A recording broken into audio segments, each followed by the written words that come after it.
वही टुकड़े अगर अलग अलग हो गए फिर कुछ पूछा किसी काम का नहीं होगा। तो ये चीजों को समझना है और अपने काम को करना है।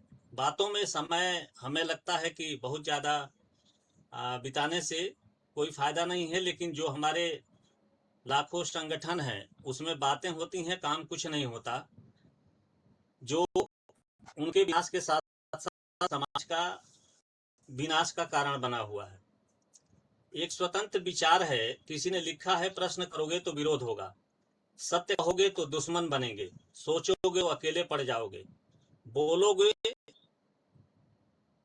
तो कटघरे में खड़े कर दिया जाओगे, झुकोगे नहीं तो घमंडी कहे जाओगे, सच पर अड़े रहोगे तो बदनाम कर दिए जाओगे, और यदि फिर भी न रुके तो इतिहास के पन्नों में दर्ज कर दिए जाओगे।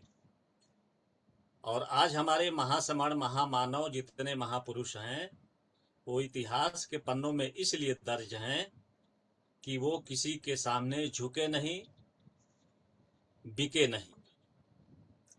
सच के साथ हमें जिद पालनी है, और वो जिद है जुड़ेंगे तो जीतेंगे, लेकिन इसके लिए काम करना पड़ेगा। वो भी किसी को दिखाने के लिए नहीं, खुद को ये तय करना पड़ेगा कि मैं खुद अपने कर्म को, अपने कर्तव्य को, अपनी ड्यूटी को सत्यनिष्ठा ईमानदारी से करता हूं। तो हमें काम करना चाहिए, इस चीज को समझना भी चाहिए। अगर इतिहास बनना है, बनाना है, लिखना है, तो हर हाल में चुप की ताकत को समझना होगा, हिम्मत और साहस के साथ आगे बढ़ना होगा। हालात जब देखोगे, उसको महसूस करोगे, तो रूह तक कांप जाएगी कि आखिर हमने पूरी जिंदगी किया क्या। कहीं ऐसा तो नहीं कि पूरा जीवन किसी ऐसे बर्तन में पानी भरते रहे जिसका पेंदा ही नहीं था। यानी पानी भरते रहे, पेंदा नहीं था, पानी कहाँ जा रहा है कुछ पता नहीं, जीवन का अंत हो गया। तो इस चीज को समझें कि हम कर रहे हैं तो आखिर कर क्या रहे हैं, और अगर कर रहे हैं तो सफलता क्यों नहीं मिल रही है। तो ऐसे बर्तन में पानी ना भरें जहां पता ही ना चले कि पानी जा कहाँ रहा है। हालात कुछ इस प्रकार होंगी, मर्द की जवानी का, औरत के हुस्न का, और इंसान के गुरूर का, तथा जीवन भर पैसा पैसा हाय पैसा, तथा मरने के बाद एक ही हश्र होगा, चूहा बिल्ली गिद्ध नोच कर खा जाएंगे। तो हम लोग कुछ ऐसा काम करें कि हम रहें या ना रहें, जीवन में कम से कम मरते वक्त सुकून की सांस लेकर के हंसते हुए मर सकें। तो ये संघ, समर संघ हमारे सामने एक चुनौती बना हुआ है। इस चुनौती को हमें स्वीकार करना है, और अगर स्वीकार कर लिए तो निश्चित रूप से आप ये यकीन करिए, हम समणों को जीतने से कोई रोक नहीं पाएगा। इसलिए आप सभी से निवेदन है, संघ ही हमें सबके जीवन का अमूल्य धरोहर है। अगर अपना अपना काम करके अपनी अपनी जिम्मेदारी संघ को स्थापित कर दिए तो मृत्यु भी आएगी और हम हंसते हंसते मरेंगे। ये बहुत ही खुशनसीबी की बात होगी। आखिर संघ सभी समणों के लिए क्यों जरूरी है, आप इस बात को इस प्रकार समझ सकते हैं। माला की तारीफ तो सब करते हैं, जो माला होता है मोती का माला, तो माला की तारीफ तो सब करते हैं क्योंकि मोती सबको दिखती है। लेकिन तारीफ के काबिल तो सही मायने में वो धागा ही होता है जिसने सबको जोड़ कर रखा होता है। तो ये संघ जब हमारा बन जाएगा तो सभी समण इससे जुड़े रहेंगे और संघ सबको जोड़ के रखेगा। और जब सभी जुड़े रहेंगे, एक जगह इकट्ठा रहेंगे, तो संघ से निवेदन करके जो मांगेंगे, मुंह मांगी मुराद हमारी पूरी हो जाएगी। तो बस इस संघ की धागे रूपी जुड़ाव को, लगाव को हमें महसूस करना है, संघ के लिए काम करना है जिसने सबको जोड़ कर रखा है। यानी संघ हमको सबको जोड़ के रखेगा, और जब जुड़े रहेंगे तो जो हम चाहेंगे वही होगा। लेकिन आज तक इंसान इसलिए असफल रहा है कि हर सिद्धांत के पीछे, यानी हर सिद्धांत के साथ समझौता अपने फायदे व नुकसान के आधार पर करता है। जैसे कि अगर चाय में मक्खी गिरे तो चाय फेंकता है, और वही मक्खी अगर घी में गिर जाए तो मक्खी फेंकता है। यानी इंसान घाटा मुनाफा देखकर सिद्धांत का ढोंग करता है। तो ये कुछ ऐसी चीजें हैं जो कड़वी तो हैं, लेकिन मनुष्य को सफल होने से रोकती हैं। लेकिन अपने समण महामानव महापुरुषों के जीवन शैली को देखेंगे तो उन्होंने हमेशा, चाहे वो देश हो, समाज हो या परिवार हो, हमेशा अपने निजी स्वार्थ को बाद में और समाज या राष्ट्र हित को पहले रखा है। क्या हम सब ऐसा करते हैं? हमारे परिवार में कोई छोटी सी समस्या, जैसे लड़के को बुखार आ जाए, हम लोग समाज के काम को किनारे कर देते हैं, और इस प्रकार की आदत के लिए आप स्वयं जिम्मेदार नहीं हैं। यानी हमारे परिवार में कोई छोटी सी समस्या आ जाती है, हम लोग बुलाते हैं, मीटिंग है, सनीपात बहुल है, तो कोई कहता है बच्चा बीमार हो गया, उसको पेट में दर्द हो गया, उल्टी कर रहा था। क्या हमारे बाबा साहब ने ऐसा ही किया? क्या बाबा साहब ने केवल परिवार की चिंता करी? क्या बाबा साहब ने केवल अपने बच्चों की चिंता करी? अगर चिंता नहीं करी तो हम लोग किस मुंह से बाबा साहब का नाम लेते हैं? अगर बाबा साहब के बताए रास्ते पे नहीं चलते हैं तो इसका मतलब कि बाबा साहब का सम्मान नहीं कर रहे हैं, हम बाबा साहब का अपमान कर रहे हैं। अगर सम्मान करना है तो बाबा साहब और महापुरुषों का नाम लेने के पहले उनके बताए रास्ते पे चलना पड़ेगा, ये संकल्प लेना पड़ेगा हमको, तब सारे दुनिया के काम आसान हो जाएंगे। तो इस प्रकार की आदत के लिए हम मानते हैं कि हम सब जिम्मेदार नहीं। इस प्रकार की बहानेबाजी हमारे आदतों में बेशुमार कैसे हुआ? इसलिए हुआ कि हमारे समर संघ के पहले जितने भी संगठन समाज को जगाने के लिए काम कर रहे थे, उन लोगों ने बेबुनियाद बातें करी, झूठा संकल्प लिया, हम आपको ये दे देंगे, हम संविधान बचा देंगे, हम बच्चों का अधिकार सुरक्षित कर देंगे, हम बच्चों का भविष्य उज्जवल कर देंगे। झूठा झूठा संकल्प, बेबुनियाद संकल्प, जिसकी वजह से आज हमारे अंदर बहानेबाजी का एक आदत बेशुमार हो गई। अब खुशी की बात यह है कि हम सबके बीच में समर संघ आ चुका है। समर संघ ये कहता है कि हम न झूठे लोगों की बात करते हैं, न झूठे लोगों को संघ में आने देते हैं, और न ही वो ऐसे लोग संघ में टिक पाते हैं। तो हम सभी के लिए एक सुनहरा मौका आया है समर संघ के रूप में। यहाँ पे किसी को धोखा नहीं मिलेगा, समर संघ आपसे कुछ लेगा भी नहीं, लेकिन आप यकीन नहीं करेंगे, बदले में आपके सारे अधिकार, सवर्णों की सुख सुविधा सुरक्षा देने के लिए गारंटी दे रहा है कि आप 51%, 52%, अगर इस देश में बहुसंख्यक हो तो अपनी संख्या बढ़ा करके आ जाओ, जो मांगोगे सब देने के लिए तैयार है। तो अब हम लोगों को इसमें भी समस्या हो रही है, तो हम लोगों को इकट्ठा होकर के आना पड़ेगा, इसको गंभीरता से लेना पड़ेगा। तो समाज के संगठन के लोगों ने समाज के काम को ईमानदारी से न करके उसको एक नाटक, एक धंधा बना दिया, जिसकी वजह से आज लोगों में यकीन नहीं पैदा हो रहा है कि समर संघ भी ये कोई ऐसी संस्था है जो हमारे हक अधिकार को सुरक्षित कर देगी, हम सभी की खुशियों को, हमारे खोई हुई जो विरासत है उसको वापस कर देगा। लेकिन आप घबराइए नहीं, सत्य कभी हारता नहीं है, वक्त लगता है लेकिन सत्य हमेशा जीतता है, और समर संघ सत्य पे आधारित अमर्त्य विनय नियमों के साथ दिन रात काम कर रहा है। तो मनुष्य का असली चरित्र तब सामने आता है जब वो नशे में होता है।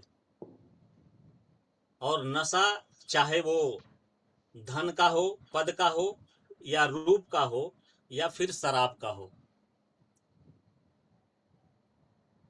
तो इन चीजों पे पाबंदी लगाने के लिए समर संघ में अमर्त्य विनय नियम बने हुए हैं, ताकि हम लोग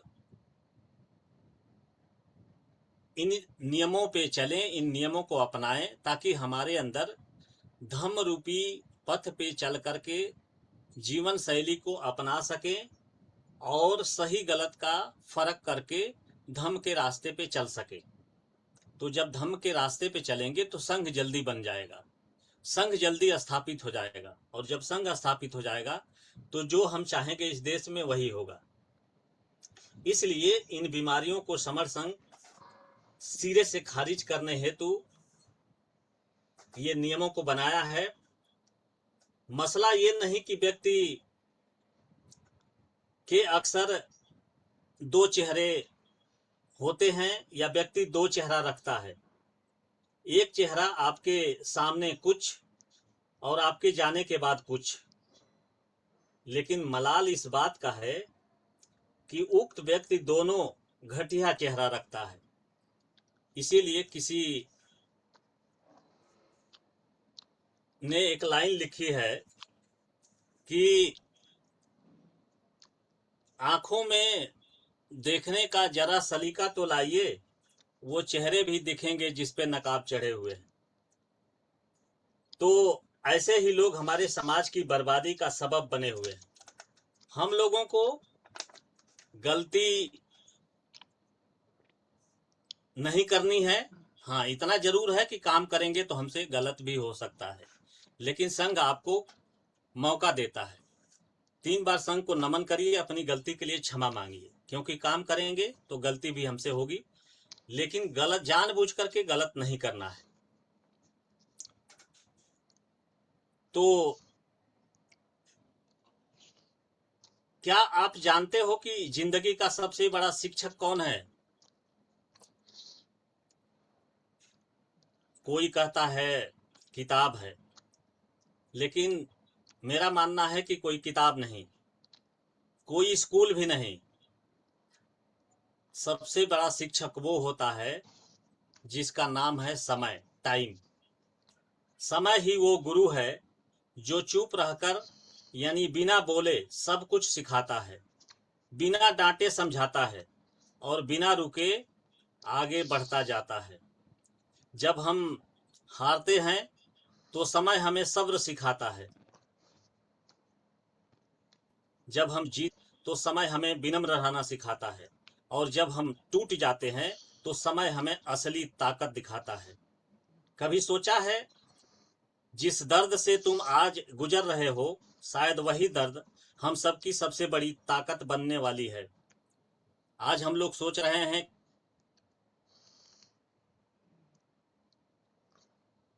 उस दिन तक पहुंचने के लिए एक चीज चाहिए, और वो है धैर्य, क्योंकि धैर्य से बड़ा कोई हथियार नहीं होता।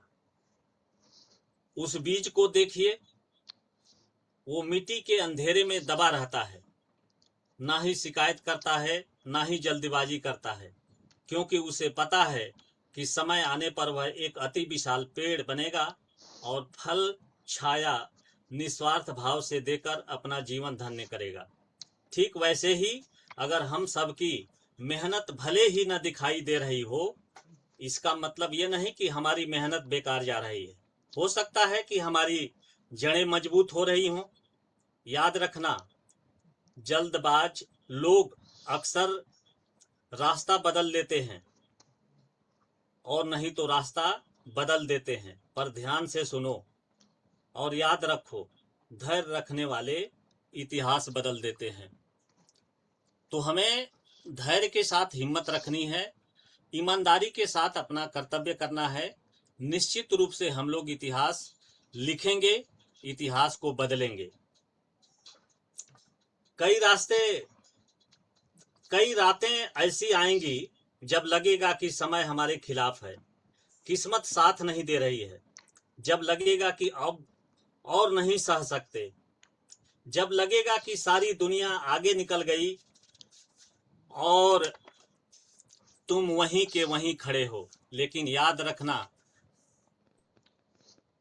उस समय तुम हार मत मानना, क्योंकि अक्सर सबसे अंधेरी रात के बाद सबसे खूबसूरत सुबह आती है। यानी मुश्किलों का जब अंधेरा छंटता है तो सबसे खूबसूरत सुबह आती है। तो हमें हिम्मत के साथ, धैर्य के साथ आगे बढ़ना है। समय को बस अपना गुरु बना लें, उससे सीखो। हर घड़ी एक जैसी नहीं रहती, दुख भी गुजर जाएगा, असफलता भी गुजर जाएगी। बस धैर्य के साथ संघर्ष के रास्ते पर चलते रहें। धीरे चलो, लेकिन रुकना नहीं है। थक जाओ तो थोड़ा आराम कर लो, लेकिन अपने सपने से कभी समझौता हरगिज मत करना, क्योंकि एक दिन यही समय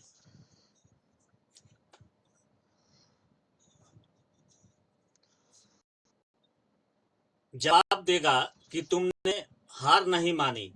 यही समय गवाही देगा कि तुम आखिरी पल तक डटे रहे, और फिर दुनिया हमारी सफलता देखेगी, लेकिन तुम ही बस जान पाओगे कि उस सफलता के पीछे कितने आंसू थे, कितनी मुश्किलें थी, कितना इंतजार था और कितना विशाल धैर्य था। याद रखो, समय से बड़ा कोई गुरु नहीं और धैर्य से बड़ा कोई हथियार नहीं। और सुनो, समय सिर्फ घड़ी की सुइयों में नहीं चलता, समय चलता है इंसान के फैसलों में। और वो फैसला जो तुम आज लेते हो, और वही फैसला हम सबका कल बन जाता है। लेकिन अफसोस, ज़्यादातर लोग परिणाम जल्दीबाजी में चाहते हैं। उन्हें सिर्फ फल चाहिए, पर पेड़ उगाने का धैर्य नहीं है। उन्हें सिर्फ मंजिल चाहिए, पर सफर की कठिनाइयां उन्हें स्वीकार नहीं है। मैं आप सबसे एक सवाल पूछता हूं, अगर एक मूर्तिकार एक पत्थर पर केवल एक चोट मारकर रुक जाए, तो क्या कभी एक खूबसूरत मूर्ति बन पाएगी? नहीं, कभी नहीं, क्योंकि उसे पता है कि सिर्फ एक चोट से कुछ नहीं बदलता है। सैकड़ों चोटें लगती हैं, बार बार, लगातार, बिना हारे,